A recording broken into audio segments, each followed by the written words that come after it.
사회적 논란이 됐던 택시와 카풀업계 협상이 대타협 기구 논의를 통해 타결됐습니다. 평일 출퇴근 시간인 오전 7시부터 9시, 오후 6시에서 8시까지 제한적으로 카풀 영업을 허용하고 대신 택시기사 월급제를 시행하는 방안 등이 담겼습니다. 국회윤리특별위원회가 5.18 망언을 한 자유한국당 김진태, 김순례, 이종명 의원과 부동산 투기 의혹의 손혜원 의원 등을 심사자문위원회에 넘기기로 했습니다. 징계 여부에 대한 의견을 빨리 달라고 요청했는데 오늘 회의에선 우선 징계 대상 등을 놓고 더불어민주당과 한국당 사이에 날카로운 설전이 이어졌습니다. 국세청이 중견기업 사주 일가와 부동산 재벌 등 이른바 숨은 대자산가 95명에 대해 전국적으로 동시 세무조사에 들어갔습니다. 이들의 재산은 12조 6천억 원으로 법인 자금을 빼돌려 호화 사치 생활을 하거나 편법 증여로 세금 없이 부를 대물림하는 등의 방법으로 세금을 탈루한 것으로 조사됐습니다. 매주 3%대 고수익을 보장하겠다며 투자자를 모은 신생업체 대표가 돈만 챙긴 채 종적을 감췄습니다. 계좌에 있던 돈은 가상화폐로 바꿔 챙기고 투자자 명단과 거래 내역 등도 함께 챙겨 달아났는데 투자자들은 피해 금액이 최고 1,200억 원에 이를 것으로 보고 있습니다. 최악 최장의 미세먼지의 농도가 일주일 만에 크게 떨어져 비교적 맑은 날씨를 보이고 있습니다. 강한 북동풍이 미세먼지를 몰아낸 건데 이번 일요일까지 고농도 미세먼지는 없을 것으로 보입니다.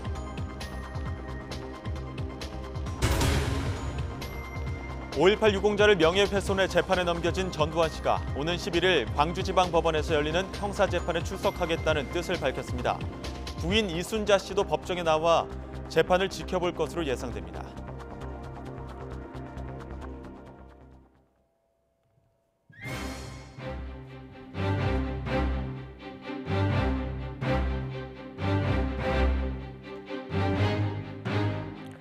뉴스큐 2부 시작합니다.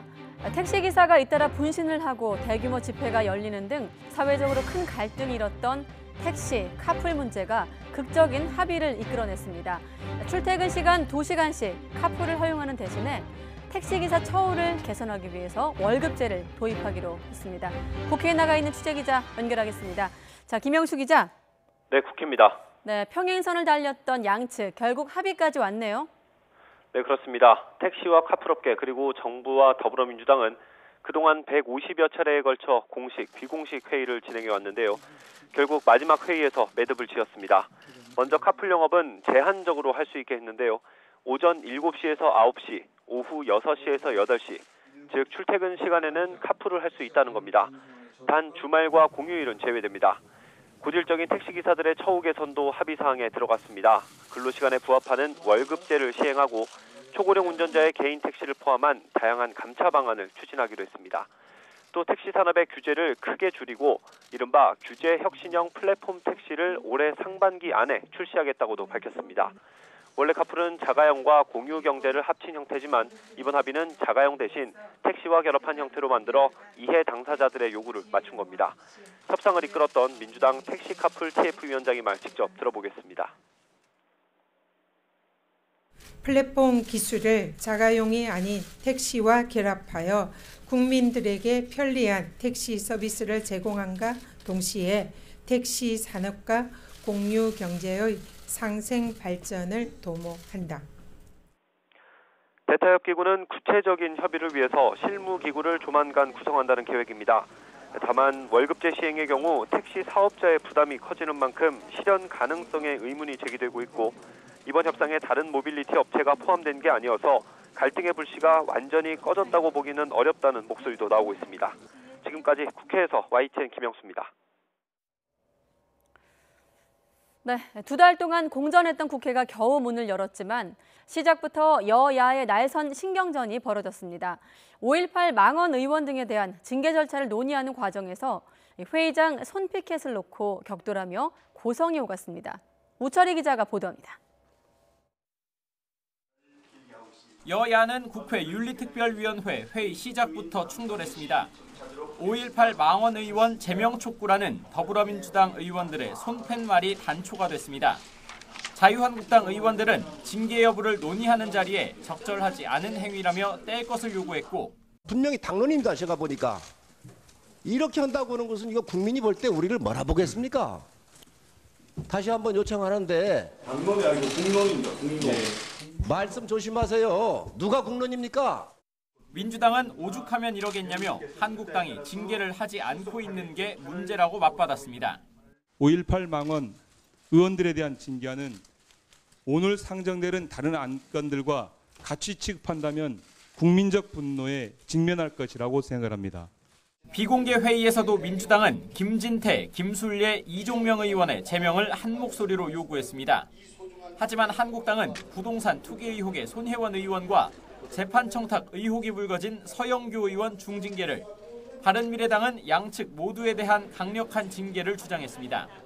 광주 의거를 모독한 3인방 세 분 의원하고 손혜원 의원과 서영교 의원을 특정해서 신속하게 처리하는 것이 국민 눈높이에 맞고 국민 정서에 맞다. 줄다리기 끝에 의원 5명 모두에 대해 본격적인 징계 논의 전에 반드시 거쳐야 하는 윤리심사 자문위에 넘겨 징계 여부에 대한 의견을 받기로 결정했습니다. 특히 사안의 중대성을 감안해 시급하게 다뤄달라는 부대 의견을 달아 다음 달 9일까지 의견을 달라고 요청했습니다.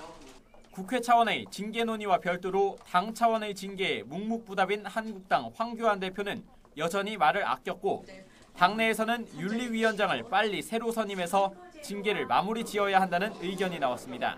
시간이 여러 의견들을 수렴하기 넉넉한 시간이 아니었습니다. 그렇잖아요. 빨리 인선 작업을 해서라도 빨리 이 부분을 처리해 나가는 것이 옳다. 5.18 망원 의원들에 대한 국회 차원의 징계는 첫 발을 뗐지만 한국당 내부 징계는 차일피일 미뤄지고 있어서 황교안 대표가 어떤 결정을 내릴지 더욱 시선이 쏠리고 있습니다. YTN 우철입니다. 국세청이 중견기업 사주 일가와 부동산 재벌 등 이른바 숨은 대자산가 95명에 대해 전국적으로 동시 세무조사에 착수했습니다. 이들이 보유한 재산은 12조 6천억 원으로 법인 자금을 빼돌려 호화 사치 생활을 하고 편법 증여로 세금 없이 부를 대물림하는 등 불공정한 탈루 혐의가 포착됐습니다. 보도에 오인석 기자입니다. 국세청이 상대적으로 느슨한 감시망을 틈타 불공정 탈세를 저질러온 중견 고소득 대자산가에 대해 세무조사의 칼을 빼들었습니다.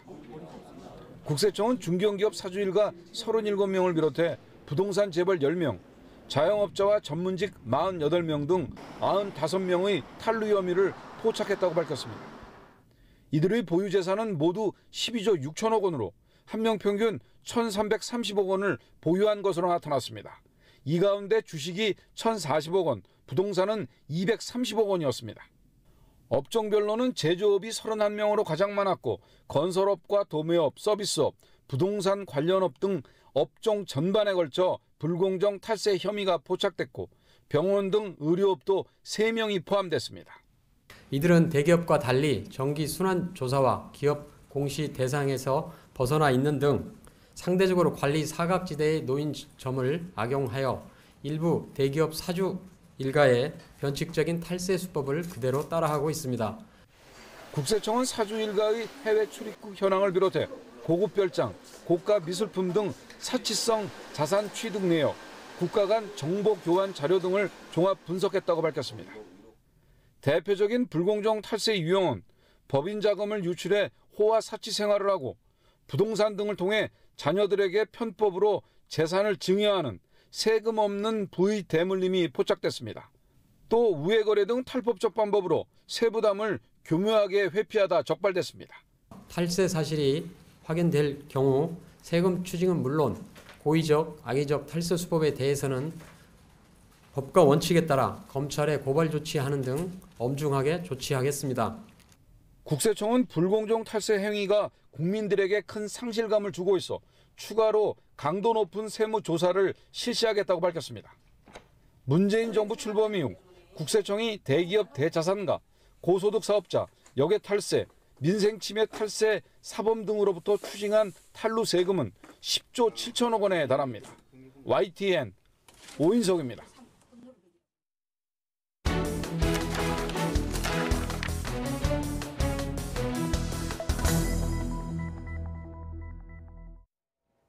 네, 앞서 보신 내용 취재한 김평정 기자와 함께 더욱 자세히 알아보도록 하겠습니다. 김 기자, 일단 탈세 혐의에 대해서 세무조사에 들어갔는데 혐의 중에 보니까 아버지가 딸에게 100억 빌딩을 세금 없이 그냥 물려준 경우도 있더라고요. 어떤 사례였습니까? 네, 증여세를 극단적으로 줄이려는 시도에서 시작이 됐는데 일단 딸이 빌딩을 살 만한 돈이 없었습니다. 그런데도 이제 빌딩을 주고 싶으니까 딸에게 돈을 줘서 사게 하는 방법도 있는데 이 경우에도 현금을 증여하면 증여세를 내야 되거든요. 그거 방법도 피해야 되니까 이런저런 세금을 최대한 피하려고 짜낸 방법이 일단 빌딩 매각 대금을 30억 원으로 줄였고요. 여기서 한 가지 더 방법이 쓰였는데 이 빌딩이 세워진 토지는 여전히 아버지 소유였습니다. 그래서 이 빌딩이 아버지에게 임차 보증금으로 토지를 빌린 대금으로 40억 원을 원래 내왔는데 그 임차 보증금을 80%를 깎아줍니다. 그러면 남는 차익이 한 30억 원 정도 되죠. 그 돈을 딸에게 줬고 딸이 그 돈을 받아서 빌딩 매각 대금을 치렀기 때문에 결론적으로는 한 푼도 들이지 않고 빌딩을 소유하게 됐습니다. 어떻게 보면 임차 보증금을 깎아준 비용으로 빌딩 매각 대금을 내게 계약서 상에서만 움직일 수 있게끔 이렇게 맞춰준 거군요. 또 다른 사례도 있었는데 아버지가 수천억 자산가인데 이 아버지가 십수억 1% 정도를 아끼려고 또 탈루한 혐의도 있다는데 어떤 경우인가요? 한 세대 건너서 재산을 증여할 때 그런 편법이 동원이 됐는데 할아버지가 이제 미성년자 초등학생하고 중학생인 손주에게 부동산을 물려주는 과정에 손주 명의로 먼저 법인을 세웠습니다. 그래서 그 법인의 부동산을 헐값에 넘겼고 그래서 결과적으로 할아버지가 부동산을 미성년자인 손주에게 편법 증여를 하는 방식으로 이루어졌습니다. 할아버지가 손주에게 부동산을 줬던 방법은 법인을 만들어서 이렇게 또 전달하는 방법들이 쓰였는데 이 외에도 대기업에서 그동안 봐왔던 불공정 행위 그런 것들 그대로 따라하는 경우도 있었다고 하던데요. 과거 미스터 피자 사건에서 기억하실지 모르겠는데 치즈 통행세로 사주 일가가 부당이득을 봤던 일이 있었습니다. 그래서 거래 중간에 불필요한 사주 업체 일가를 끼워 넣어가지고 이득을 보는 건데 이를 그대로 답습한 경우가 이번 세무조사 대상에도 그대로 있었습니다. 또 조세 피난처라고 하는데 법망이 닿지 않는 외국의 페이퍼 컴퍼니를 세워서 법인 자금을 빼돌린 경우도 있었고요. 해외 법인을 세워서 투자금 명목으로 돈을 보내고 그 돈으로 해외 부동산을 산 기업도 있었습니다. 계약서 상에서만 돈이 돌게 하거나 혹은 어떤 법인을 세워서 전달하거나 또 해외에 있는 법인을 통해서 전달하거나 각종 수법이 있었는데 서민들이 봤을 때 박탈감이 클 것 같거든요. 지금 이렇게 걸린 그러니까 세금을 물리는 방법으로 뭐 처벌을 하거나 이런 다 이후에 대책들이 있습니까? 국세청도 이번 세무조사에 대해서 특히 사회 지도층이라고 하는 계층들이 이런 탈세 혐의를 저질렀기 때문에 더 철저히 조사하겠다고 밝혔습니다. 일단 세무조사를 시작했기 때문에 혐의를 입증하는 작업이 진행이 될 거고 확실한 증거로 입증이 된다면 부당하게 내지 않은 세금이 추징됩니다. 그런데 이제 수법을 거듭해서 시도하는 등의 고의적이고 악의적으로 이런 행위를 했다는 게 밝혀지면 수사 대상에도 오를 수가 있는데 이 경우에는 수사 결과에 따라 법적인 책임을 져야 할 수도 있습니다. 고의적인 탈루 혐의에 대해서는 지속적으로 지켜보고 과연 이게 처벌이 됐는지까지도 확인을 해야 될 것 같습니다. 지금까지 김평정 기자와 함께 이야기 나눴습니다. 고맙습니다.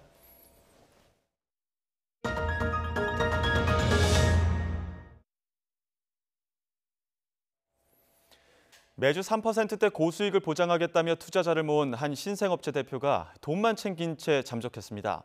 투자자들은 피해 금액이 최고 1,200억 원에 달할 것으로 보고 있습니다. 박광열 기자가 보도합니다. 한 신생 투자업체의 사무실. 몰려든 사람들로 발 디딜 틈이 없습니다. 업체 대표와 재무 책임자가 투자금을 챙겨 잠적했다는 소식을 듣고 찾아온 투자자들입니다. 이 업체는 모두아 크라우드. 불특정 다수에게 투자를 받은 뒤 수익을 배당하는 크라우드 펀딩 플랫폼을 내세웠는데 가상화폐 거래가 주된 수익 모델이었습니다. 싼 데서 사가지고 비싸게 팔면 되는데 비트코인이 지금 돈이 엄청 어마어마하게 폭락을 했는데도 불구하고 모든 사람들한테 12%의 수익을 다 주고도 남을 정도가 된다. 사람들을 현혹한 건 높은 수익률입니다. 매주 3%가 넘는 수익을 장담하며 투자자를 모았고 실제 일부 투자자에게는 약속한 돈을 주기도 했습니다. 저 같은 경우는 사실 2천만 원이라서 작거든요. 그 2천만 원 밑으로는 돈을 안 받았고요. 지점에서 한 분이 50억 정도 된다고 얘기를 하더라고요. 그렇게 투자금을 모았지만 대표는 돌연 종적을 감췄습니다. 계좌에 있던 돈은 모두 가상화폐로 바꿔 챙기고 투자자 명단과 거래 내역 등도 함께 챙겼습니다. 업체 측이 자체 확인한 피해 금액만 500억 원이 넘고 주요 피해자로 구성된 비상대책위원회는 최대 1,200억 원까지 피해 금액을 잡고 있습니다. 그것도 제가 알기로 어저께 뭐 대충 내가 오늘부터 그런 것도 조금 파악해보려고 그래요. 회사의 피해액이 얼마고 투자자가 얼마고. 대표를 공항에서 봤다는 피해자 목격담이 나오는 가운데 업체는 투자자 모집과 배당금 지급을 잠정 중단하고 대책 마련에 들어갔습니다. 피해자 비대위 측은 잠적한 대표 등을 상대로 고소고발을 할 예정이어서 조만간 경찰 수사도 시작될 것으로 보입니다. YTN 박광렬입니다.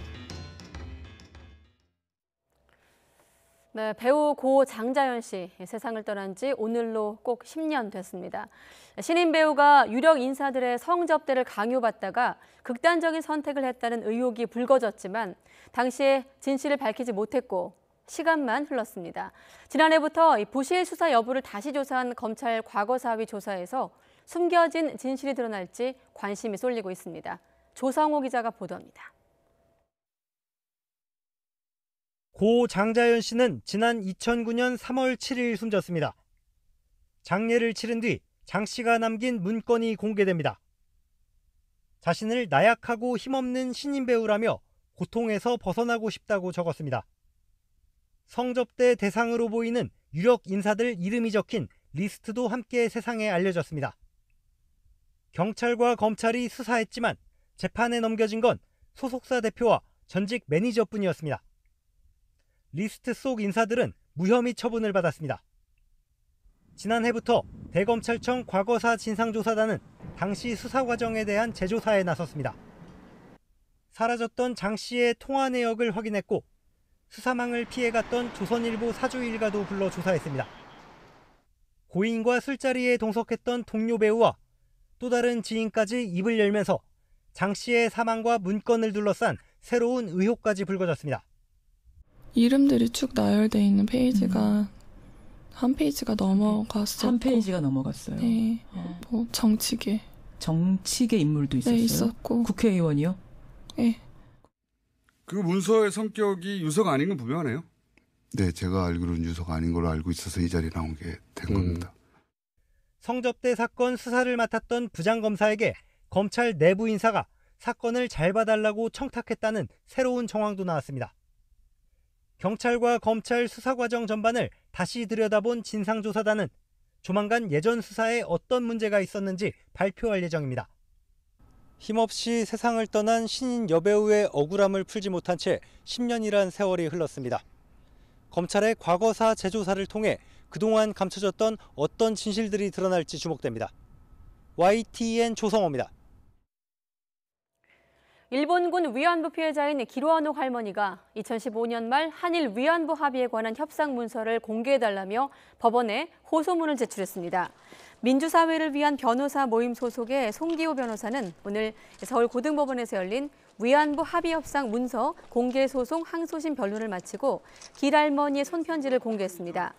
길 할머니는 직접 쓴 호소문에서 자신을 위안부라고 불렸던 23명의 생존 할머니 가운데 한 사람이라고 소개하며 13살에 일본에 끌려가 말할 수 없는 고통을 당했다고 밝혔습니다. 또 이제 92살 나이로 죽기 전에 진실을 밝히길 원한다면서 일본이 위안부 협상 문서에서 강제 연행을 인정했는지 국민이 알게 해달라고 호소했습니다. 확정 판결에도 불구하고 배상 명령을 이행하지 않고 있는 미쓰비시 중공업에 대해 강제징용 피해자들이 법원에 압류 명령을 신청하기도 했습니다.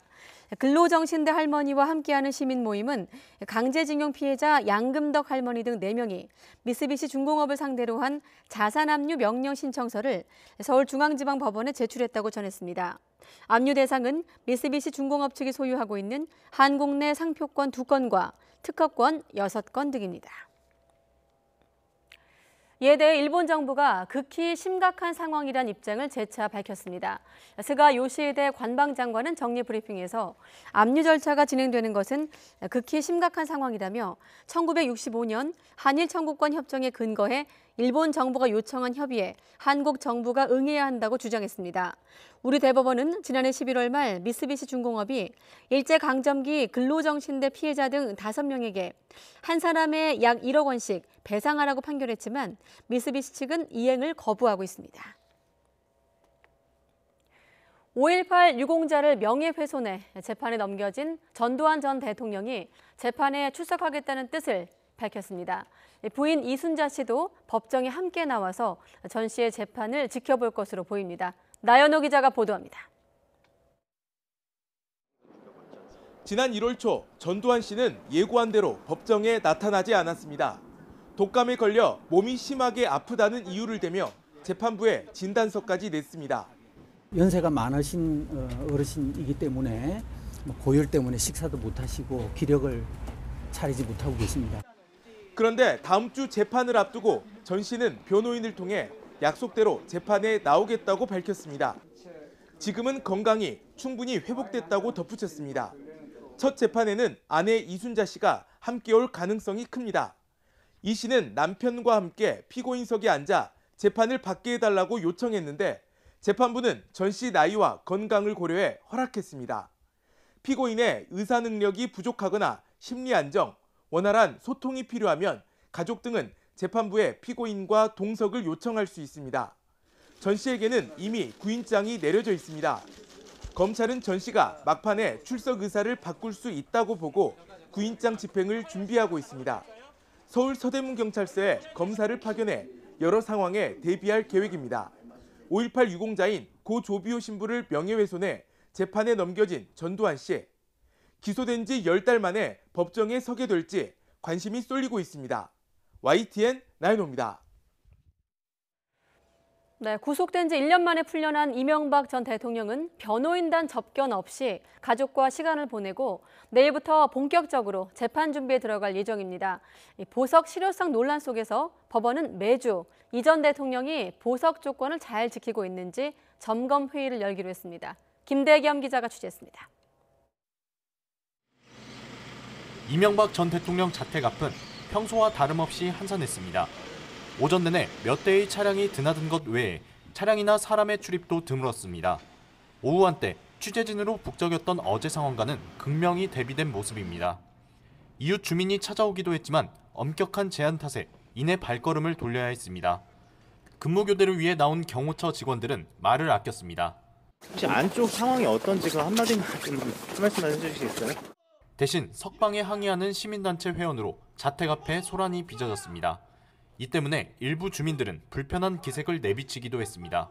서로 입장은 다른데 좀 뭐 이렇게 너무 집 앞에서 뭐 웅성거리고 소리를 괴성 지르고 뭐 서로 뭐 이런 거는 좀 자제해 줬으면 좋겠어. 사는 입장으로서는 주민의 입장에서는 좀 조용했으면 좋겠어. 이 전 대통령은 보석 기간에 자택을 벗어날 수 없고 외출과 통신을 비롯해 직계열 쪽과 변호인을 제외하고는 접견도 제한됩니다. 하지만 대포폰을 사용하거나 가사 도우미 등 외부 접촉을 원천 차단할 수는 없어 실효성이 낮다는 지적이 나옵니다. 법원은 이런 지적에 따라 다음 주 목요일부터 보석 조건 준수회의를 한 주에 한 번씩 열기로 했습니다. 주심 판사와 검사, 변호사, 경찰 관계자 등이 참석해 보석 조건을 잘 지키는지 의견을 나누게 됩니다. 이 전 대통령은 오는 13일 다음 공판기일에야 집 밖으로 나올 수 있습니다. 변호인은 다음 공판 준비를 위해 이 전 대통령을 접견할 예정입니다. 앞으로 원세훈 전 국정원장과 김백준 전 청와대 기획관 등 증인신문이 줄줄이 예정돼 있어 재판에 속도가 붙을 전망입니다. YTN 김대겸입니다. 답답했던 미세먼지가 한층 누그러지면서 오늘 오후 서울 도심은 오랜만에 파란 하늘을 되찾았습니다. 하늘에서 내려다본 도심의 모습을 이틀 전과 비교해 보겠습니다. 한강변을 따라 여의도 63빌딩과 주변 건물들이 또렷하게 보입니다. 희뿌연 먼지 안개 속에 가려있던 이틀 전과는 확연히 다른 모습이죠. 오른편입니다. 자, 강 너머를 보면 차이는 더 명확합니다. 저 멀리 뭐가 있는지 아무것도 보이지 않던 이틀 전 오른편 모습과 달리 파란 강물과 아파트들은 다시 제 모습을 찾았습니다. 간신히 윤곽만 보이던 한강의 다리들도 오늘은 기둥 숫자까지 셀 수 있을 정도로 시야가 선명해진 모습을 볼 수 있습니다. 맑은 공기의 소중함을 절실하게 느낄 수 있는 하루였습니다. 최근 6년간의 각종 여론조사에서 국민의 76%는 초미세먼지를 줄이기 위해 전면적인 차량 이부제에 참여할 의사가 있다고 응답한 것으로 나타났습니다. 환경보건시민센터는 2013년부터 2017년까지 5년 동안 서울대와 서울시, 환경운동연합 등이 조사한 9건의 각종 설문조사를 분석한 결과 이같이 나타났다고 밝혔습니다. 최악의 미세먼지 사태를 두고 중국이 책임을 부인하는 가운데 강경화 외교부 장관은 분명히 중국발 원인이 있다고 반박했습니다. 야권에서는 중국을 상대로 정부가 제대로 된 대응을 못하고 있다며 무능을 질타했습니다. 김주영 기자가 보도합니다. 북미회담 평가 토론회를 위해 국회를 찾은 강경화 외교부 장관에게 미세먼지 대응에 대한 질문이 이어졌습니다. 중국 책임이라는 근거가 있느냐며 책임을 부인한 중국 외교부 반응이 나왔기 때문입니다. 강 장관은 중국의 미세먼지 원인이 있는 것은 분명하다고 못 박았습니다. 그 발언은 제가 못 봤습니다만 분명히 중국발 원인이 있는 것은 사실이고요. 특히 주무부처인 환경부뿐만 아니라 외교부에서도 계속 중국 측에 문제 제기를 해왔고 함께 대책을 강구하고 있다고 설명했습니다. 집권 여당인 더불어민주당도 정부와 발맞춰 중국으로부터의 미세먼지 유입 차단을 위해 한중 간 협력을 서두르겠다고 강조했습니다. 대기 오염과 관련된 국제 협약 사례를 참고해 한중 미세먼지 공동 대응 체계를 구축하도록 여야가 함께 노력해야 할 것입니다. 자유한국당은 정부 설명과 달리 중국과 사전 협의가 없었던 것으로 보인다며 형편없는 외교 역량을 드러낸다고 비판했습니다. 더구나 2달째 주중대사가 공석인 것도 또 외교 문외한인 장하성 전 청와대 정책실장을 내정한 것도 외교 무능이라고 질타했습니다. 정작 중국과는 사전 협의조차 없었던 것으로 그렇게 보입니다. 굴종적인 한중 관계를 만들어 놓는다면 다음 세대까지 두고두고 짐이 될 수밖에 없습니다. 바른미래당도 현 정권이 여론 무마용으로 땜질식 대책에만 급급하다고 날을 세우면서 여야가 합의한 대책이라도 잘 지키길 촉구했습니다. 또 미세먼지 문제와 관련한 한중 외교 협력 강화를 위한 노력 등의 합의가 있었습니다. 제대로 지켜져서 미세먼지에 조그마한 도움이 되기를 희망합니다. 여야는 초당적으로 합의한 방중 의원단 구성을 조만간 논의할 예정입니다. 중국과의 협력 필요성에는 여야 모두 공감하지만 구체적인 방법론에서 차이를 보이는 만큼 세부 협의에 진통을 겪을 것으로 보입니다. YTN 김주영입니다. 스모그와의 전쟁을 지속하고 있는 중국 정부가 올해 강력한 단속을 예고했습니다. 미세먼지 저감 목표에 미달하는 지방정부는 처벌하겠다고 경고하고 나섰습니다. 베이징에서 박희천 특파원이 보도합니다. 베이징의 하늘이 연일 파랗습니다. 중국 최대 정치 행사인 전인대가 개막한 지난 5일 이후 연 사흘째입니다. 전인대에 맞춰 베이징 부근 공장의 가동이 중단된 데다 공기의 흐름이 좋아졌기 때문입니다. 然后有这种天气就是让人心情觉得很好，而且现在天也暖和了，就是很想出来溜达溜达。 스모그와의 전쟁을 벌인 결과 최근 5년간 베이징의 연평균 초미세먼지 농도는 43%나 줄었습니다. 하지만 지난 겨울 베이징을 비롯한 북부 지역의 공기질은 1년 전보다 나빠졌습니다. 경기 둔화로 중국 정부가 산업시설 가동을 중단시키는 것을 금지한 탓이 큽니다. 특히 지방이 더 심각합니다. 북부 39개 도시 가운데 초미세먼지가 준 곳은 6곳에 불과했고 나머지는 오히려 더 늘었습니다. 중국 생태환경부는 이번 겨울에 정부가 설정한 대기질 기준을 못 지킨 도시에 대해 올해 초미세먼지 농도를 2% 이상 줄이도록 지시했습니다. 목표를 달성하지 못한 지방정부는 처벌하겠다고 경고까지 하고 나섰습니다. 미세먼지 감축을 위해 앞으로 단속의 고삐를 바짝 죄겠다는 의도로 보입니다. 베이징에서 YTN 박기천입니다.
네, 지난 2014년 7월 14일 광화문 광장에 처음 들어섰던 세월호 유가족의 천막이 이르면 다음 주에 철거된다고 합니다. 천막이 있던 자리에는 새롭게 추모 기억 전시 공간도 설치가 될 예정인데 오늘 퀵터뷰 세월호 희생자 고 유예은 양의 아버지시죠. 유경근 선생님 연결해서 말씀 들어보겠습니다. 네, 안녕하십니까? 네, 안녕하세요. 네, 사실 지난달에 명예 졸업식 때 또 장훈 아버님 연결해서 그때 얘기도 또 들었는데 이번에 천막이 철거된다는 보도를 봤습니다. 우선 처음에 천막이 철거된다는 어떤 결정이 나왔을 때 어떤 생각 드셨어요? 일단 그 결정 자체는 서울시와 오랜 시간 동안 협의하면서 나온 결과이기 때문에요. 예. 예, 저희가 일방적으로 받아들여야만 했던 상황은 아니었고요. 그럼에도 불구하고 매우 의미 있는 공간이 앞으로 또 어떻게 변화할지에 대해서 네. 또 많은 걱정도 있지만 또 기대도 하고 있는 상황입니다. 네, 그 천막 설치 그 철거 관련해서 어느 정도 시간을 갖고 논의를 했던 건가요? 사실은 그 광화문 4.16 광장 리모델링을 네. 논의하기 시작한 것은 2017년부터입니다. 아. 예, 굉장히 오래됐죠. 그리고 그때부터 이미 지금 발표가 나온 내용에 준하는 그런 내용들이 서울시와 같이 협의를 했었고요. 네. 그러나 여러 가지 사정에 의해서 진행을 못하고 있다가 이번에 발표를 하고 진행을 하게 되었습니다. 네, 그러니까 이제 처음 논의가 된 것은 새 광화문 광장 조성공사 얘기를 하다 보니까 2년 전에 이제 철거 얘기까지 확장이 된 거다 이렇게 이해를 하면 되겠군요. 예, 그러니까 정확한 표현은 사실 철거라는 표현은 좀 안 맞는 것 같고요. 예. 물론 이제 철거한 이후에 새롭게 그 리모델링을 하게 될 거기 때문에 네. 단순히 철거로만 끝나는 것은 아닙니다. 그럼 어떤 표현이 좋을까요, 아버님? 뭐 이동 이런 식으로 좀 예. 표현을 바꿔야 될까요? 예, 그 세월호 참사 희생자들을 기억 추모하고 네. 그다음에 진상 규명을 바라는 시민들의 뜻이 모이는 그런 공간으로 리모델링을 한다고 보시면 좋을 것 같습니다. 네. 혹시 지난 5년을 돌이켜 보셨을 때 여러 장면들이 뭐 꼭 이번 세월호 천막 이동 관련해서 아니더라도 여러 뭐 장면이 있으시겠지만 이번 천막과 관련해서 가장 기억에 남는 순간이 있다면 어떤 순간이 있을까요? 예, 아무래도 맨 처음 시작을 했을 때였죠. 네. 그때 저희들이 진상규명 특별법을 만들기 위해서 저희 가족들이 이제 단식 농성을 시작을 했고요. 예. 그때 수많은 국민들이 나오셔서 함께 동조 단식을 하면서 결국엔 특별법을 만들어내는 그런 출발점이 된 그런 곳입니다. 그래서 그것이 가장 기억에 많이 남고요.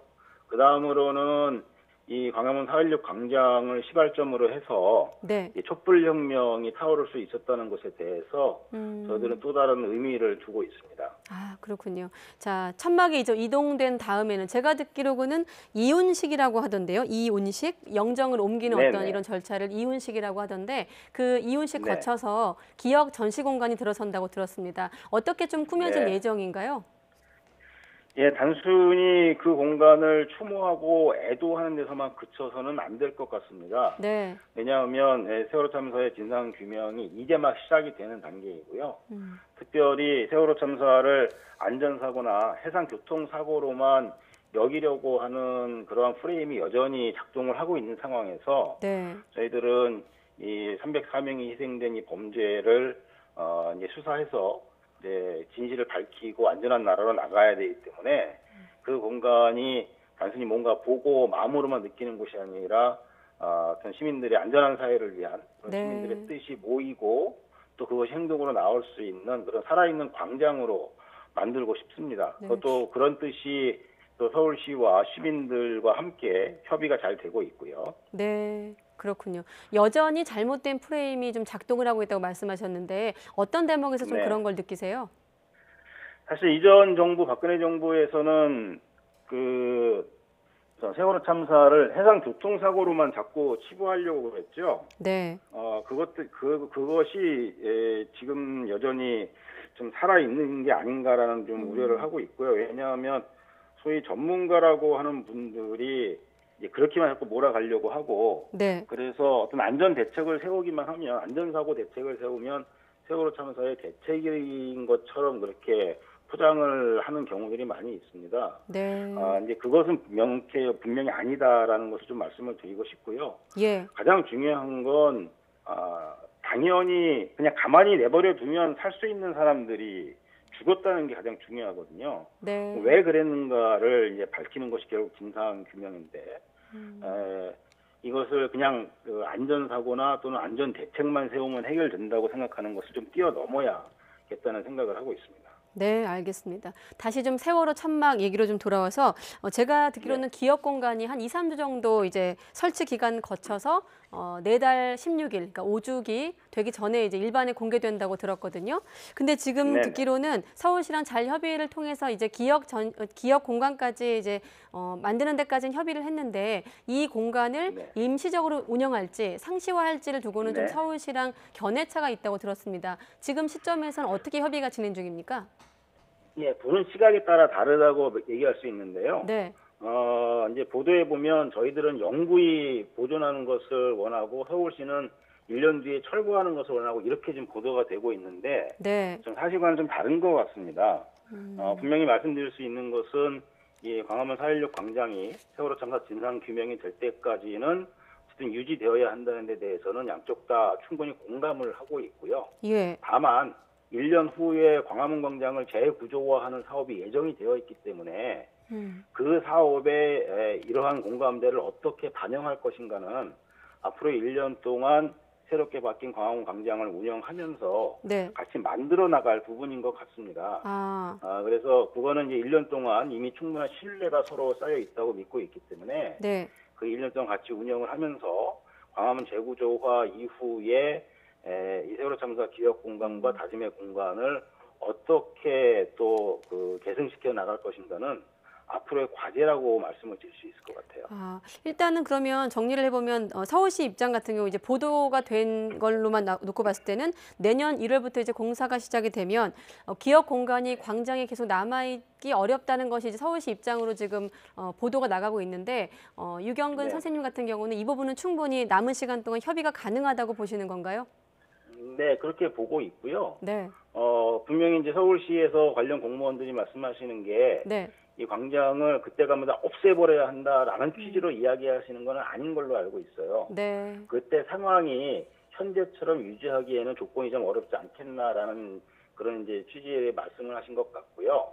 과연 그 우려를 어떻게 해결해 나갈 것인가가 이제 앞으로 함께 풀어가야 할 숙제인데 네. 다시 거듭 말씀을 드리지만 서울시는 시장님은 물론 공무원들과 저희들 모두 이 의미 있는 공간을 어떻게 유지, 보존, 개선할 것인가에 대해서는 예. 충분한 공감대가 형성이 되어 있다는 것은 자신 있게 말씀드릴 수 있습니다. 네. 세월호 천막의 유지와 보존에 대해서는 서울시나 유족 측이 다 의견을 어느 정도 받기 때문에 비관적으로 볼 일은 아니다. 여기까지 듣기로 네. 하겠고요. 또 그런 맥락에서 세월호 천막은 철거가 아니라 이동이라는 말씀까지 기억하도록 하겠습니다. 예, 리모델링이죠. 리모델링. 네, 알겠습니다. 네네. 자, 고 유혜은 양의 아버님이신 유경근 선생님과 말씀 나눠봤습니다. 고맙습니다.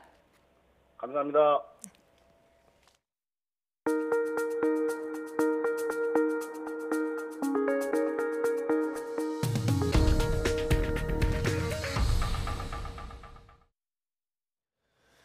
국내에서 최장기인 13년째 복직 투쟁을 벌이는 콜택 노조가 처음으로 사장과 직접 교섭했지만 합의에 실패했습니다.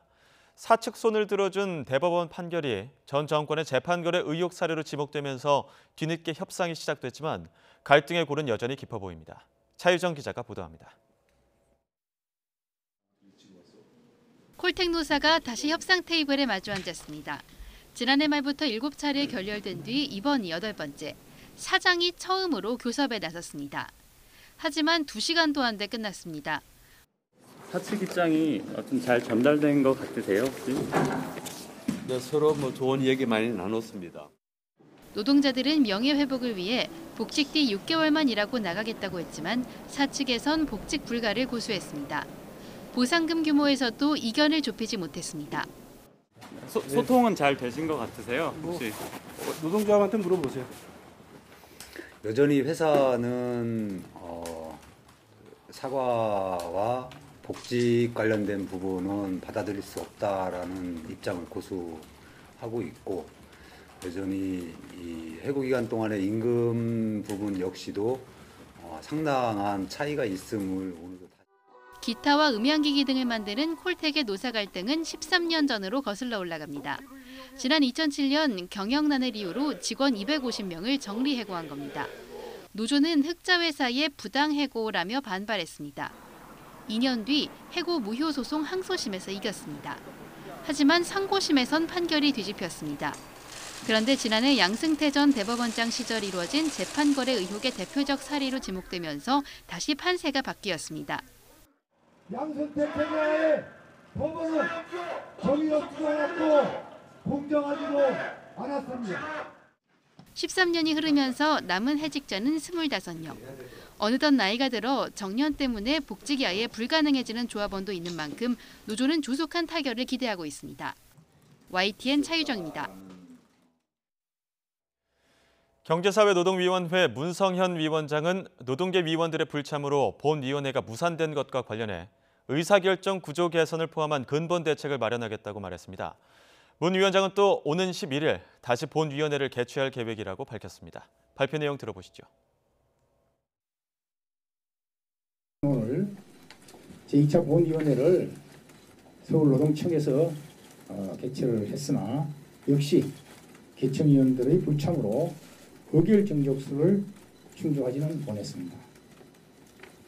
결과적으로 국가적 난제를 노사의 결단과 공익위원들의 노력으로 도출해냈던 탄력 근로제 합의의 최적 의결이 미루어지게 됐습니다.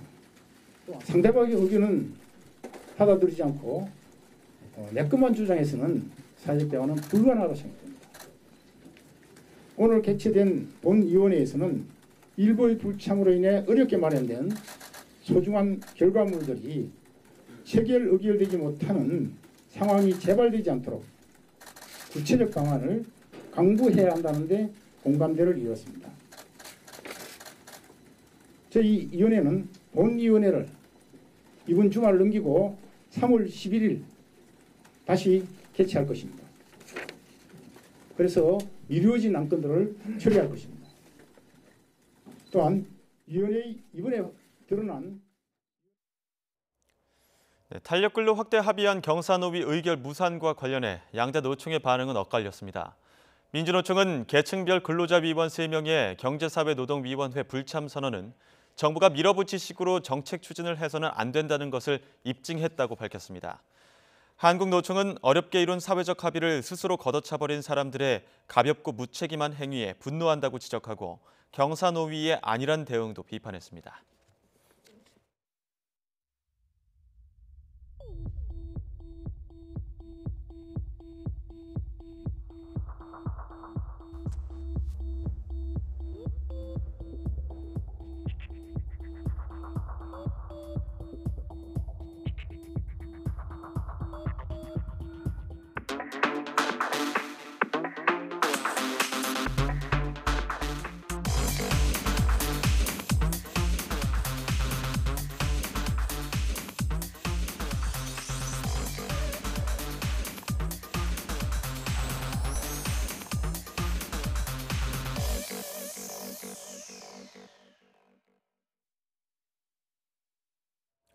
네, 우리가 흔히 나이는 숫자에 불과하다 이런 말을 하는데 그 말이 제격인 분이 이분이 아닐까 생각이 듭니다. 65세 은빛 도전으로 환갑 이후 삶에 대한 개념을 바꾸고 있습니다. 네, 신인 모델 김칠두 선생님 바로 만나보겠습니다. 네, 안녕하십니까? 안녕하십니까? 네, 신인 모델 김칠두 선생님. 우선 성함이 실례지만 본명이신가요? 네, 본명입니다. 아, 네. 뭐 드라마 좀 주인공 이름 같기도 하고. 드라마 주인공 같죠? 네. 네. 저희가 9남매 중인데 네. 7남 2녀예요. 그래서 이제 막내 7번째로 태어났다 그래서 칠두로 돼 있습니다. 아, 네. 9남매 중에 예. 7번째 태어나셔서 예. 네. 기억에 한 번에 드는 성함이라서 고맙습니다. 혹시 예명이 아닐까 생각이 들어서 여쭤봤고요. 요즘 정말 그야말로 화제 인물이십니다. 언론 인터뷰도 뭐 연일 이어지고 있고 이전의 모델 이전의 삶과 가장 많이 바뀐 게 있다면 어떤 점이세요? 바뀐 게 있다면 뭐 많이 있습니다만 요즘 뭐 저 역시 이제 그 나름 이제 대중교통이 이제 빨리 편리해서 이용을 하고 다닙니다만 네. 그 전철 이용하다 보면 이제 이렇게 젊은 친구 계층에서 많이 알아봐 주시고 예. 셀카도 좀 찍어달라고 막 이러한 주문이 좀 있어요. 네. 그래서 이게 뭔가 좀 쑥스러울 때도 많고, 네. 예, 막 당황할 때도 있긴 있었어요. 그럼 그런 셀카 사진 촬영 요청에 다 응해주세요? 아니면 좀 이렇게 숨으시는 편이세요? 응해드려야 될 것 같아서 다 응해드리고 있습니다. 그러시군요. 예. 그럼 좀 바쁠 땐 조금 뭐 번거롭기도 하고 그러진 않으세요? 바빠서 뭐 번거로울 건 없어요. 뭐 전철 대중교통 이용하니까요. 네. 그 실제로 보고 대중들은 뭐라고 하시던가요? 실물 보고. 뭐 가장 요즘, 많이 들으신 말씀은 어떤 말씀이세요? 요즘 뭐 저 젊은 친구들이 이제 주로 쓰는 말이 뭐 칠투킹 뭐 이런 식의 칠투킹. 예. 네. 그래서 뭐 젊은 친구들 그 부르는 그 젊은 그 칠투킹이라는 자체가 입에 딱딱 붙는 것 같아서 매우 좋습니다. 그럼 스스로도 그럼 어떤 뭐 그걸 활용한 아이디를 만든다거나 그러진 않으세요? 예, 그렇습니다. 네. 말씀 나온 김에 SNS도 활발하게 활동을 하시던데 예, 그렇습니다. 팔로워 수가 2만 명이 넘는다고. 2만 2천 개 됩니다. 2만 2천 명? 예. 그러면 그 SNS를 통해서도 대중과 좀 소통도 하고 그러세요? 예, 지금 현재 그렇게 하고 있습니다. 그럼 만약에 제가 팔로우를 하고 글을 남기면 댓글도 달아주시고. 이제 뭐 댓글은 이제 제 따라 같이 합니다만은 네. 저는 아무래도 이제 좀 더뎌가지고 그렇게 빠른 저기는 못 하고 있어요. 따님이 좀 도와주세요. 네, 그렇습니다. 그 모델 데뷔하신 것도 따님과도 연관이 있다고 네네. 하던데, 네, 좀 직접 소개를 해주세요. 어떻게 모델이 되셨는지. 어떻게요? 그 모델을 하고 싶어서 이렇게 뭐 이 나이에 한 게 아니고 사실 내가 20대 때부터 이게 모델에 관심이 많았어요. 그래서 이제 그 당시에도 뭐 모델 그 경연대회도 가서 입선도 좀 해보고.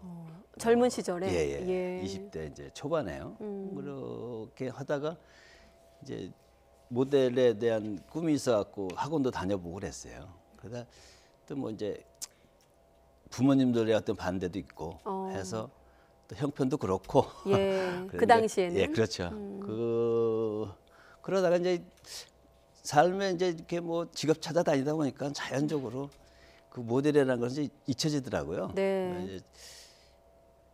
그러면서 결혼을 하고 뭐 장사해가며 이렇게 이제 지금까지 왔습니다만은 그 사업도 이제 음식점을 운영하다가 네. 결국은 내가 재작년 12월 달에 다 정리를 하고 이제 평택에 서울로 올라왔습니다. 올라와서 이제 뭐 내 나이가 있으니까 그래도 무엇을 해봐야겠다라는 생각 때문에 여기저기 이제 다녀봐도 적당한 어떤 일터가 없더라고요. 제가 이제 뭐 그때도 이제 60대셨을 그렇죠. 거니까요. 예. 얼마 안 됐죠. 작년 이제 재작년 12월 달이니까요. 그래서 뭐 막노동도 한번 나가 보고 했는데 그게 여의치 않아서 이제 딸하고 어떤 이제 대화할 길이 있어갖고 딸하고 이제 이야기를 했죠. 아빠가 제일 뭐 좀 할 수 있는 일이 뭐가 있을까? 답답하다. 사실 집에서도 이렇게 있는 것도 그러고 그래서 그럼 이제 그 딸이 하는 얘기가 참 그렇더라고요. 네. 아빠가 제일 잘할 수 있는 게 뭐냐? 그럼 이제 내가 제일 잘할 수 있는 걸 모르잖아요. 네. 그 전에 20대 때 내가 그 모델만 생각했고 좀 도전하다가 좌절했고 했지만 그걸 몰랐던 거예요. 이제 삶에 이제 치우치다 보니까. 네. 그래서 이제 딸이 그럼 그러지 아빠 이렇게 하자고요. 20대 때 뭐 했고 30대 때 뭐 했고 40대 뭐 했고 이걸 한번 종합적으로 맞춰보자 해서 그 이야기를 하는 중간에 20대 때 아빠가 이러이러한 걸 했다. 모델 쪽에 이렇게 관심이 많았고 뭐 입선한 적도 있다. 그러니까 딸이 그러더라고요. 그럼 아빠가 할 수 있는 거는 모델밖에 없다. 내가 봐도 내 아버지지만 요즘 굉장히 좋아 보인다. 멋있어 어떤 보인다. 딸인지 굉장히 궁금하네요. 우리가 되게 가장 잘할 수 있는 것이 무엇이냐 이런 질문은 주로 부모가 자녀한테 하는 질문인데 오히려 자녀가 부모한테 한다는 경우도 좀 이례적인 것도 하고요. 네. 저희 딸은 이제 서울대 국악음대를 나왔어요. 예. 가야금 전공했습니다. 그러다 보니 이제 이런 루트를 조금 아는지 뭐 무대도 많이 서봤으니까. 그래서 뭐 아마 그런 게 나오지 않았을까. 네, 딸의 어떤 추천으로 이렇게 모델에 데뷔하셨다. 어쨌든 아까 지금 모델 그 활동하시는 사진들 장면들 나가기도 했는데 지금 무대에 서시면서 가장 없다고 표현을 해야 되고 신경 쓰는 부분 어디가 가장 신경 쓰이세요? 저는 두렵고 뭐 이렇게 신경 쓰이는 게 별로 없더라고요. 그러니까 이제 그 전에 뭐 생각했던 부분이어서는지 몰라도 자신이 있고 네. 뭐 이렇게 첫 런에 섰어도 뭐 떨림 같은 게 없고 괜히 뭔가를 더 열정적인 그런 게 느껴지더라고요. 그래서 예, 예. 네, 그럼 뭐 같이 이제 무대에 서면 그 후배들도 아니고 선배들이 있네요. 그렇죠. 어쨌든 선배들이 더 예, 많으실 텐데 예, 예. 그런 좀 나이로 쳤을 때 연령대가 낮은 그런 모델 동료들은 네. 우리 김칠두 선생님을 뭐라고 부르고 또 어떻게 평가하나요? 무대에서. 평가는 뭐 저를 부를 때는 뭐 이제 뭐 SNS에는 뭐 형님 소리 하는 사람도 있고 뭐 이제 직구저감에 이제 장난스러운 게 있는데 직접 이렇게 이제 저희가 제가 아카데미 지금 나가고 있습니다만 거기에 우리 그 젊은 친구들이 많아요. 모델 아카데미 나가세요? 거기 이제 더쇼 프로젝트라고 그 모델 아카데미 지금 내가 현재 소속돼 있고 전속으로 돼 있습니다만은 거기 같이 이제 런앤 배우고 워킹 배우고 또 포즈 연습 배우고 지금 화면 나가도 뭐 정말 옆에 계신 다른 모델하고 뭐 전혀 차이점을 처음 모르겠고요. 섰던 이제 런웨이입니다. 작년 3월달 서울 처음 컬렉션에. 섰던 런웨이. 네, 선글라스도 멋지시고 혹시 지금 헤어스타일도 좀 머리 기르셨잖아요. 장발이신데 지금 보시는 시청자분들도 60대 이상에서 나도 저렇게 한번 길러봐야 될까 뭐 이렇게 생각되는 분도 계실 텐데 원래 계속 그런 스타일이셨어요? 아니면 모델 되시면서? 아닙니다. 제가 이런 스타일을 다녔던 것은 한 20년 넘게 됐어요. 네. 혹시 수염도 같이? 네네. 그렇습니다. 그때는 이제 수염이 이렇게 허옇지 않고 까맸었죠. 그러셨군요. 네. 지금 말씀 나온 김에 뭐 헤어스타일 얘기도 하셨지만 뭐 요즘에는 뭐 연령대 상관없이 자기만의 어떤 패션, 자기를 표현하는 방식은 뭐 나이는 상관없습니다만은 그래도 YTN 시청자분들을 위해서 선생님과 비슷한 연령 혹은 그 이상인 분들을 위해서 좀 패션에 대한 어떤 철학, 뭐 어떻게 좀 옷을 입으면 좋을지까지도 한번 소개를 해주시죠. 저는 이제 중요시하는 거 하나가 있어요. 항상 이제 젊었을 때 옷을 이제 남다르게 입고 다니는 건 사실입니다만은 컬러 매치를 좀 잘해요. 컬러 그날에 뭐 내가 쉽게 해서 슈트를 입는다 그러면 신발까지 컬러 매칭을 다 해요. 그러니까 남들이 봤을 때도 범상치 않게 볼 수가 있는 거고. 색깔을 좀 중요시한다. 예, 그렇죠. 저는 이제 그걸 제일 중요시하고. 근데 그렇지 않습니까? 뭐 양복 입은 데다가 뭐 운동화 신고 이렇게 요즘은 그게 또 트렌드입니다만은 그 전에 그런 전 못하고 다녔어요. 사실 남사스러운 gat 입고 그래서. 그래서 이제 그런 컬러 매칭이나 그리고 그 날 분위기에 내가 어떤 모임에 간다. 그럼 거기에 맞춰서 뭐 캐주얼 스타일 같이 맞춰도 있고. 그런 식의 제가 이제 나름대로 하고 있는 겁니다. 근데 사실 왜 우리가 흔히 아는 얘기로는 연세가 좀 들수록 원색을 좀 입어라 이런 표현을 많이 쓰는데 지금 선생님 같은 경우도 무채색 계열이거든요. 뭐 그런 것들도 너무 이렇게 선입견에 그렇죠. 그건 뭐 나이가 있든 없든 그건 버려야 됩니다. 선입견의 어떤 차이는 버리고 자기가 즐겨오면 돼요. 그러니까 남 의식하지 않고 그렇죠. 그거 남을 의식했던 데도 이 자리에 안 왔을 거예요. 이 자리에 없었을 겁니다.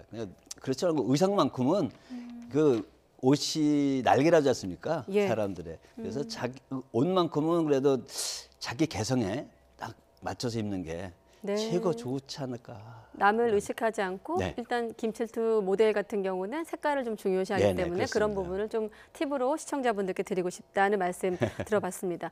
제가 그 선생님 나오신다고 해서 기사를 좀 찾아보면서 정확한 연세를 한번 봤더니 우리 나이로 65세이시더라고요, 마침. 근데 최근에 노인의 어떤 기준을 좀 올리자는 사회적인 목소리가 높아지고 있어요. 65세는 노인이 아니다. 이런 목소리에 대해서는 직접 또 모델 활동도 하고 계신데 좀 남다른 생각 갖고 계실 것 같아요. 저 같은 경우는 이제 공감대가 형성됩니다. 그 부분에 대해서. 참 좋은 일이지 않을까. 지금 상향하는 것이. 그래서 사실 뭐 지금 65세는 이제 이렇게 상향됐지만 어떻게 보면 내가 이제 60세부터니까 5살 백인데 다시 이제 0세로 들어가는 기분 아닙니까 또. 60은 0세로 보신다. 그렇죠. 이제 그렇게 기준이 되겠습니다. 제 입장에서는. 그래서 상향되는 부분에 뭐 굉장히 긍정적입니다. 그럼 김칠두 선생님 같은 건 몇 살부터 노인이라고 생각하세요? 한 75세는 돼야 그래도 이제 조금 뭐 노인이라지 않을까. 요즘 보면 다들 그러시더라고요. 네. 예. 제가 이렇게 봐도 김칠두 모델 같은 경우는 뭐 전혀 노인이라는 우리 생각이 안 아카데미에 드네요. 시니어 모델이 있어요. 아, 네. 이제 여성분들이 한 40-50분 계시는데 네. 그중에 뭐 75세도 현재 워킹하고 다니세요. 아, 안 그래도 질문 드리고 네. 싶었는데 우리 김 선생님 말고 네. 그럼 시니어 그런 모델들이 현재 많이 활동을 하고 계시나요? 지금 그러니까 우리 같은 아카데미가 지금 많이 있습니다. 이제 이렇게 알게 다 있고. 네. 근데 이제 우리 같은 더쇼 프로젝트 같은 경우는 이제 그 시니어 모델반이 45명에서 한 50명 돼요. 네. 그러면 혹시 뭐 자격 요건 같은 게 있나요? 아, 나도 자격 한번 요건은 모델 없죠. 해보고 싶다 이런 분들을 위해서. 그건 자격 요건 없어요. 아, 요건이 없는 게 요건이군요. 예. 그냥 그러면- 누구나 지원할 수 있는 겁니까? 예. 아, 그렇군요. 이제 꼭 뭐 그걸 네. 한달해서 모델이 되는 것도 아니고 취미반 시켜서 취미로 할 수 있는 분들이 많이 계시고 네. 그거 함으로써 이제 그 듣는 얘기는 체형이 좋아진다나요? 뭐 그런 얘기도 많이 하셔갖고 그걸 취미로 예. 하시는 분들 많이 계세요. 알겠습니다. 지금 이렇게 저희 YTN에도 나오셨고 또 여러 지금 대중과의 소통을 하다 보니까 시청자분들은 뭐 다른 활동도 하지 않으실까 이렇게 좀 궁금해하실 것 같은데 연극 계획도 들었고요. 앞으로의 활동 계획 어떻게 잡혀 있나요? 연극은 지금 저 대학로에서 그 검은 옷의 수도사라는 연구를 하고 있어요. 현재 하고 계신 거예요? 매주 월요일마다 합니다. 안톤 체육극장에서. 네. 그거 이제 일주일에 한 번 1회 공연이에요. 그거 하고 있고 앞으로의 계획이라면은 이제 저는 그렇습니다. 어차피 이제 시니어 모델이 됐고 또 직업이 이제 모델로 가는 길이니까. 네.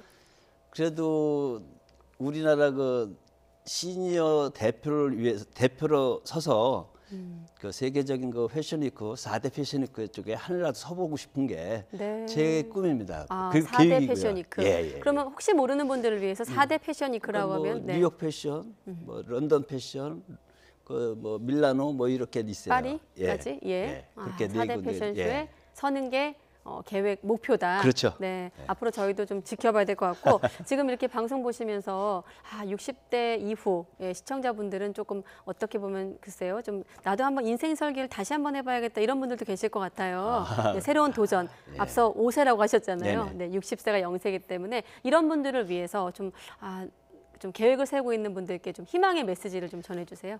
뭐 크게 저 같은 사람이 어떻게 희망의 메시지를 드릴 수 있다는 저기는 없겠습니다만은 근데 누구나 다 이제 이렇게 나이가 들면은 포기하는 부분들이 많더라고요.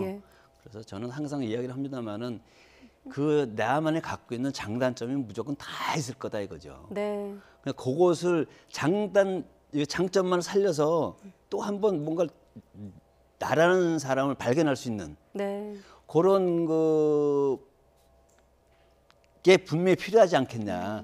그래서 저는 그런 식의 어떤 뭐 건방진 말씀입니다만은 아닙니다. 싶습니다. 네, 충분히 하실 자격이 있다고 생각하시고 한 가지 짧게 여쭤보면 오늘 아내분하고 같이 오셨더라고요. 이렇게 좀 남편분이 유명해지고 어쨌든 대중과 소통하는 모습 보면 가족분들은 뭐라고 하세요?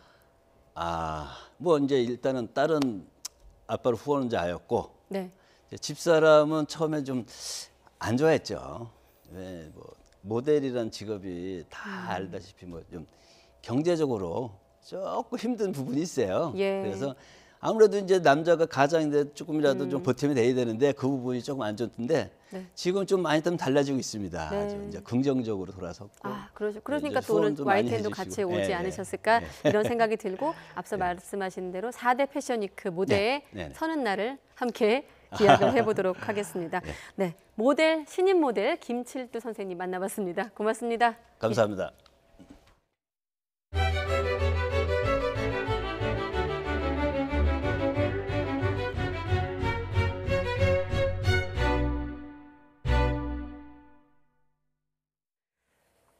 네, 거리의 상상력은 고통이었고 나는 그 고통을 사랑했다. 기영도 시인이 시집에 남긴 메모인데요. 이 한국 현대 문학사에 큰 획을 그었던 기영도 시인이 세상을 떠난 지 어느덧 30년이 됐습니다. 젊은 후배 시인들이 헌정 시집을 내는 등 어느 때보다 추모 열기가 뜨겁습니다. 이교준 기자가 소개합니다. 경기도 광명시에 있는 기영도 문학관.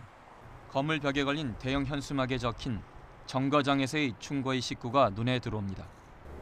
기영도 시인 30주기를 맞은 문학관 곳곳에는 고인에 대한 그리움이 어느 때보다 깊이 배어 있습니다. 사랑을 잃고 나는 쓰네. 잘 있거라 짧았던 밤들아. 창밖을 떠돌던 겨울 안개들아. 아무것도 모르던 촛불들아 잘 있거라. 공포를 기다리던 흰 종이들아.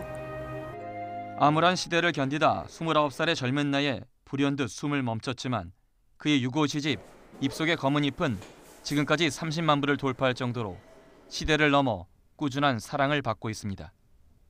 서로 위로하고 따뜻하게 또 격려하고 세워주고 이렇게 하면 참 아름다운 세상이 되지 않을까, 사회가 되지 않을까. 동생이 그런 노력을 했다고 저는 생각합니다. 기영도 시인의 모교인 연세대에서 그의 문학 세계를 새롭게 조명하는 추모 심포지엄이 처음으로 열리는 등 추모 열기가 뜨겁습니다. 젊은이들의 가슴을 두드린 도시적 서정성과 절망의 미학은 여전히 울림이 크다는 평가입니다. 기영도 시가 아주 선명하게 보여주었던 개인의 자유와 동시에 그 고독이라고 하는 두 가지 문제성을 갖다가 여전히 우리가 계속 고민해야만 되는 시대를 살고 있기 때문에 그렇다. 30주기를 맞아 그의 미발표작까지 모은 시 전집과 함께 2000년 이후 등단한 젊은 후배 시인 88명의 시를 묶은 헌정 시집도 나왔습니다. 그가 남긴 시는 고인의 생애보다 긴 시간, 독자와 호흡하고 젊은 시인들과 교감하며 푸른 생명력과 상상력을 확장하고 있습니다. YTN 이교준입니다.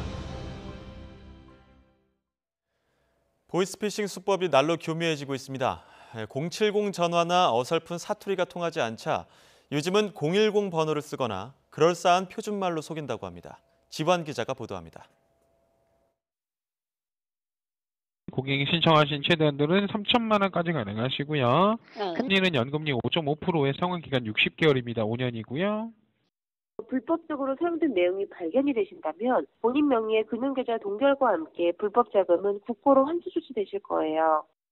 남녀 모두 완벽한 표준말, 어눌한 목소리가 아닙니다.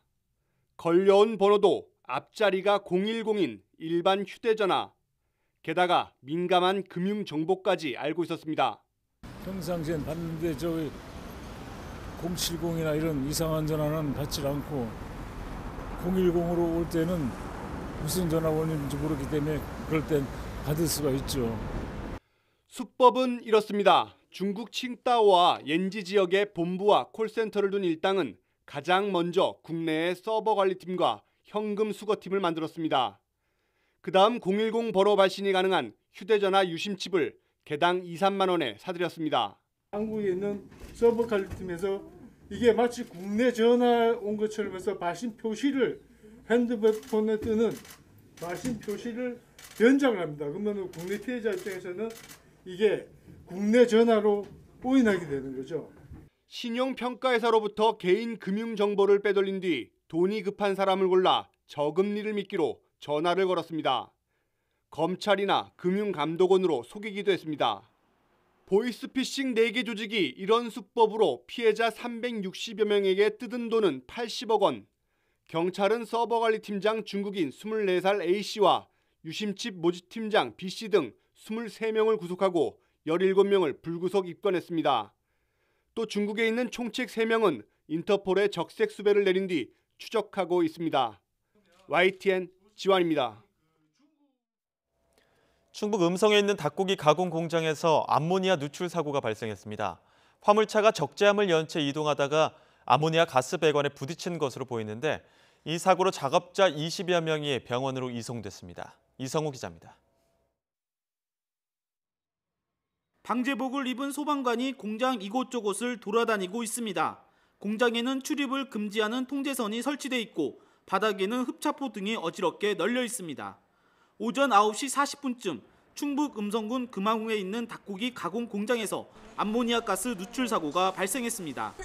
이 사고로 공장 내 작업자와 인근 제조업체 직원 20여 명이 어지럼증 등을 호소해 병원으로 이송됐습니다. 다행히 이들 모두 생명에는 지장이 없는 상태입니다.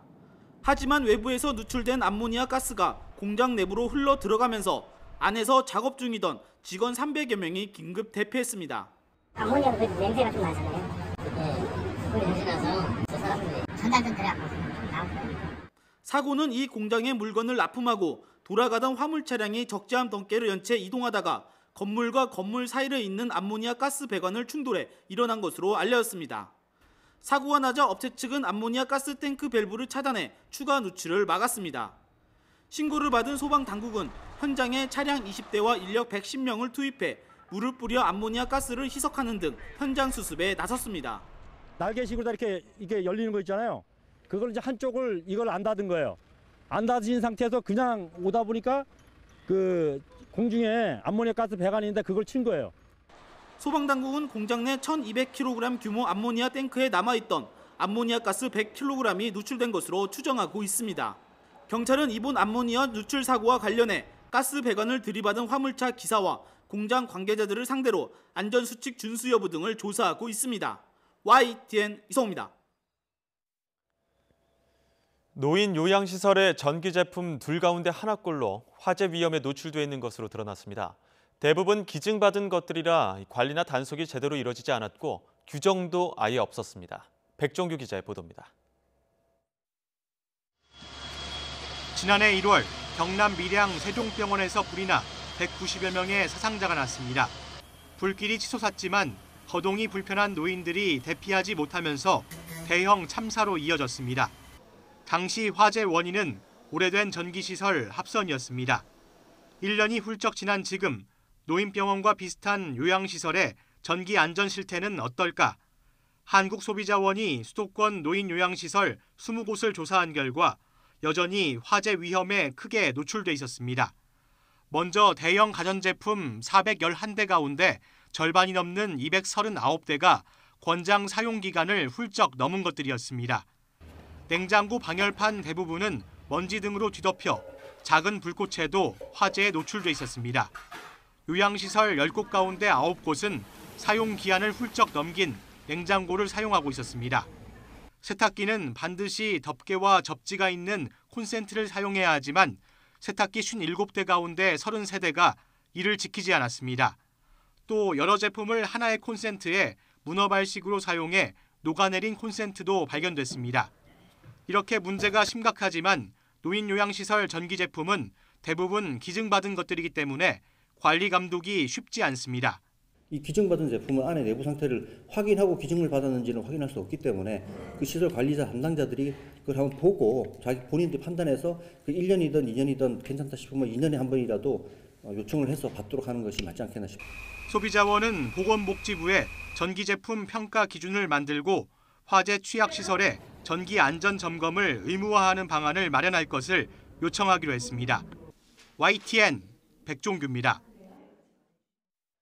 갑상선 관련 질병이 여성이 남성보다 2.5배 이상 더 많은 것으로 나타났습니다. 철이나 비타민 D 등 영양 결핍에 의한 질병도 남성보다 여성이 4배가량 많은 것으로 분석됐습니다. 건강보험심사평가원은 지난해 의료기관에서 진료를 받은 여성 환자 2,400여만 명을 분석한 결과 이같이 나타났다고 밝혔습니다. 내용을 보면 갑상선 호르몬이 과다 생성되거나 너무 적어 생기는 지병으로 진료를 받은 여성 환자는 남성보다 2.5에서 5.3배 많았습니다. 갑상선 암 환자 수도 여성이 29만여 명으로 남성 6만여 명보다 4.5배 많았고 진료비는 1,936억여 원으로 남성의 3.4배였습니다. 봄 이사철에도 서울 주간 아파트값이 17주 연속 떨어졌습니다. 한국감정원 자료를 보면 지난 4일 기준 서울 아파트 매매 가격은 지난주보다 0.11% 하락해 한 주 전보다 낙폭이 0.02%포인트 커졌습니다. 종로구를 제외한 모든 자치구가 하락했고 특히 강동구와 양천구, 강남구가 0.2% 넘게 떨어져 가격 하락이 두드러졌습니다. 대출 규제 등으로 진입 장벽이 높아지고 추가 하락을 기대하는 매수 대기자들이 관망세를 유지하면서 그동안 급등했던 단지를 중심으로 하락세를 이끌고 있는 것으로 분석됐습니다.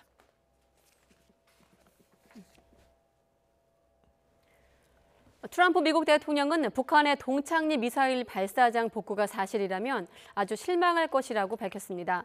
트럼프 대통령은 백악관에서 현지 시각으로 6일 기자들과 만나 북한이 최근 동창리 발사장을 복구하고 있는 것이 포착됐다는 보도와 관련해 이것이 사실이라면 김정은 위원장에게 매우 실망할 것이라고 말했습니다. 다만 관련 보도가 사실인지를 판단하기에는 아직 너무 이르다며 신중한 입장을 보이기도 했습니다. 국방부는 북한의 동창리 미사일 발사장과 산음동 미사일 종합연구단지의 움직임을 예의주시하고 있다고 밝혔습니다. 최연수 국방부 대변인은 정례 브리핑에서 한미 국방정보당국 간의 긴밀한 공조체계가 유지되고 있다면서 이같이 말했습니다. 또 북한의 의도와 관련된 질문엔 의도에 대해 파악한 바는 있지만 밝힐 수 없다고 설명했습니다. 외교부는 한미 외교장관이 가급적 조기에 만날 수 있도록 일정을 조율하고 있다면서 이달 내로 회담을 추진하고 있다고 말했습니다. 외교부 당국자는 오늘 이렇게 밝히고 현재 북미 대화를 계속 진행시켜야 하는 민감한 시기라며 북미 대화를 가급적 조기에 해야 한다는 공감대가 한미 간에 있다고 설명했습니다. 외교부 김득환 부대변인도 오늘 정례 브리핑에서 한미 북핵협상 수석대표가 미국에서 만나 북미 대화의 조속한 재개를 위한 다양한 방안들을 논의한 것으로 알고 있다고 밝혔습니다. 한반도 유사시에 대비한 한미 전시 지휘소 훈련, 프리덤 가디언을 대체할 훈련이 하반기에 실시될 예정입니다.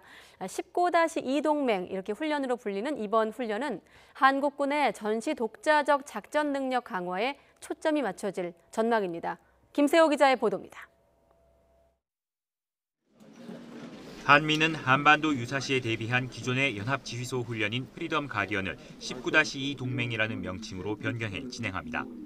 시기는 올해 8월에서 9월 사이가 될 전망입니다. 특히 훈련 기간에는 전시 작전 통제권 전환에 대비한 한국군의 작전 능력 검증도 함께 이뤄집니다. 기존의 미군 대장이 아닌 한국군 대장이 한미 연합사령관을 맡고 미군 대장이 부사령관을 맡는 지휘 구조를 적용해 이를 최초로 평가하는 겁니다. 프리덤 가디언 훈련은 후반기 시행 예정인 새롭게 조정이 됐죠. 연합 지휘소 연습으로 실시될 예정이며 전작권 전환을 위한 최초 작전 운영 능력 검증과 병행해서 시행될 예정입니다. 이에 따라 이번 19-2 동맹 훈련에서는 우리 군의 단독 작전 능력 강화에 어느 때보다 초점이 맞춰질 것으로 보입니다. 국방부는 한미 간 공고한 연합 방위 태세는 확고히 유지될 것이라며 훈련 조정으로 한미 연합 방위 능력이 약화될 수 있다는 우려를 일축했습니다. 이와 함께 연대급 이상 훈련은 한미가 따로 실시하되 한미 연합 영역에 대해서는 전술 토의, 지휘 통제 시스템 연동 등 추가적인 방안으로 보완해 나가겠다고 설명했습니다. YTN 김세호입니다. 트럼프 미국 대통령은 대규모 한미연합군사훈련 취소 결정을 재고해야 한다는 미국 유력 매체 조언이 나왔습니다. 월스트리트저널은 사설에서 최근에 나온 위성 사진들은 북한이 새로운 핵 관련 시험을 준비하고 있을 가능성을 보여준다면서 이같이 촉구했습니다. 이어 한미연합훈련은 북한의 결의를 보여줄 수 있는 결정적인 메시지라며 세계에서 가장 위험한 지역군 가운데 한 곳에서의 전쟁 억제에 필수적이라고 진단했습니다. 일본에서 일어난 아동학대 사건 그동안 여러 차례 전해드렸는데요. 이번에는 몸이 많이 아픈 어린 딸을 집에 방치한 채 도박장에 놀러간 엄마가 경찰에 체포돼 충격을 주고 있습니다. 도쿄에서 황보현 특파원이 보도합니다. 아직 천진난만한 표정의 22살 하시모토와 같은 또래의 동거남 다나카. 다정하게 포즈를 취하고 있는 두 사람이 최근 경찰에 체포됐습니다. 중화상을 입은 3살짜리 딸을 병원에 데려가지도 않고 5살짜리 아들과 함께 집에 방치했기 때문입니다. 아이들을 내팽개친 이들은 어이없게도 8시간 동안 인근 파친코장에 있었던 것으로 드러났습니다. 4人で出歩いてるのは1回も見たことがなくて、女の子いたんだと思ってすごいショックはでかかったですけど。 당시 아픈 여동생과 단둘이 있던 오빠가 집 밖에 나와 울며 불며 도움을 청하면서 사건의 전모가 드러났습니다. 妹どうしてんのって言ったら妹皮むけてるって言うんですよ。これちょっと様子おかしいなと思ってで通報したって感じです。 출동한 경찰이 집에 들어가 보니 여자아이 상반신에는 가정에서 흔히 쓰는 비닐 랩이 둘둘 말려 있었습니다. 전치 12주의 심각한 화상을 랩으로 덮어둔 겁니다. 엄마 하시모토는 뜨거운 물로 샤워를 시키던 중 화상을 입히게 됐고 치료를 위해 랩을 사용했다고 말했습니다. 지역 아동 상담소에는 이미 지난해 말부터 여러 차례 하시모토의 학대를 의심하는 신고가 접수된 것으로 드러났습니다. お母さん大変お若くていらっしゃるので、ちょっと養育が十分にできないんじゃないか、怒鳴ったりしているっていうことが心配であるというようなご相談の内容でした。 지난 1월 말 아빠의 상습적인 학대에 시달리던 10살 소녀가 목숨을 잃는 등 끔찍한 아동학대가 꼬리를 물면서 일본 사회가 또 한 번 충격에 빠졌습니다. 도쿄에서 YTN 황보현입니다. 부자가 되겠다는 꿈을 품고 증권가에 입성한 신입 주식 브로커가 여의도 최고의 작전 설계자를 만난 뒤 벌어지는 이야기를 담은 한국 영화 돈이 개봉을 앞뒀습니다. 영화에 출연한 류준열 씨는 돈에 휘둘리지 않으려고 노력하고 있다고 말했는데요. 한번 들어보시죠. 아직까지는 사람이 돈에 휘둘리지 않고 사람이 돈보다 위에 있어야 된다라고 해서 저는 돈에 좀 휘둘리지 않고 제 삶 자체가 그냥 저로서 이렇게 사는 거에 좀 애를 쓰고 좀 노력하고 있는 것 같아요. 저는 다행히 그런 취향이나 스타일이 좀 이제 우리 흔히 얘기하는 잡식이라고 해야 되나요? 네, 좀 여러 가지 것들을 다양하게 좀 즐기는 편이어서 뭐 문화도 그렇고 스포츠도 그렇고 그냥 인생 전반에 있어서 좀 여러 가지 것들을 좀 이것저것 좀 두드려보고 좀 만져보고 느껴보고 하는 편인 것 같아요. 그 캐릭터를 연구를 할 때 그 시나리오에 써 있는 대사나 지문을 파악을 하면서 계속해서 좀 집중을 하거든요. 뭐 저는 그렇게 정의를 합니다. 그 입신하듯이 좀 그런 식의 방식을 택하기 때문에 아마 화면에 그려지는 그 모습들이 제가 연구한 차별점이라고 생각해요. 돈은 뭐 꿈을 이루는데 수단에 불과하다. 그리고 일한 대가에 불과하다라고 생각을 합니다. 가수 겸 배우 아이유의 첫 영화 도전작이 다음 달 공개됩니다. 넷플릭스는 임필성, 이경미, 김종관, 전고은 감독이 아이유를 각기 다른 시선으로 풀어낸 단편 영화 묶음, 페르소나를 4월 초에 공개한다고 밝혔습니다. 페르소나는 감독 자신의 분신이자 특정한 상징을 표현하는 배우를 뜻하는 말로 이 영화에선 네 감독이 일궈낸 아이유의 다채로운 모습을 선보일 예정입니다.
저는 나약하고 힘없는 신인 배우입니다. 이 고통에서 벗어나고 싶습니다.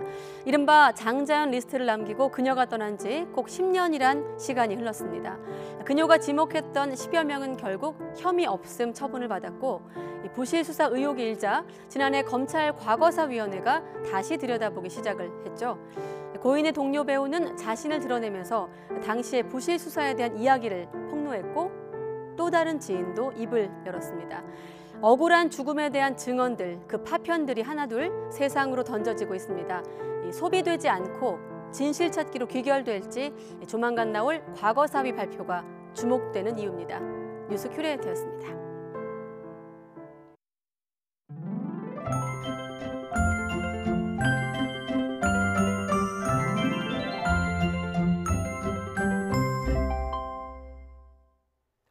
오늘 미세먼지 상황이 나아졌습니다. 곳곳에서 파란 하늘을 볼 수 있었는데요. 오늘 밤사이 안개가 짙게 끼고 대기가 정체되면서 내일은 다시 미세먼지 농도가 짙어지는 곳이 있겠습니다. 하지만 비상 저감 조치가 내려질 정도로 최악의 수준은 아니겠습니다. 내일도 봄볕이 내리쬐면서 기온이 크게 오릅니다. 내일 서울 아침 기온이 1도로 오늘보다 2도가량 낮아 다소 춥겠지만 낮 동안에는 13도까지 기온이 오르는 등 오늘만큼 포근하겠습니다. 미세먼지만 아니라면 내일 대체로 맑은 하늘이 함께 하겠습니다.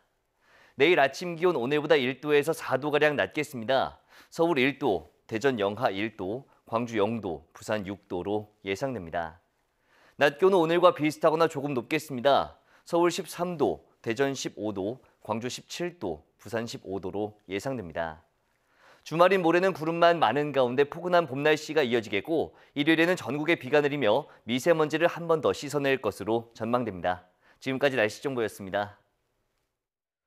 네, 가장 빠른 종합 뉴스 뉴스큐 오늘 순서 마치겠습니다. 내일 다시 뵙겠습니다. 함께해 주신 여러분 고맙습니다.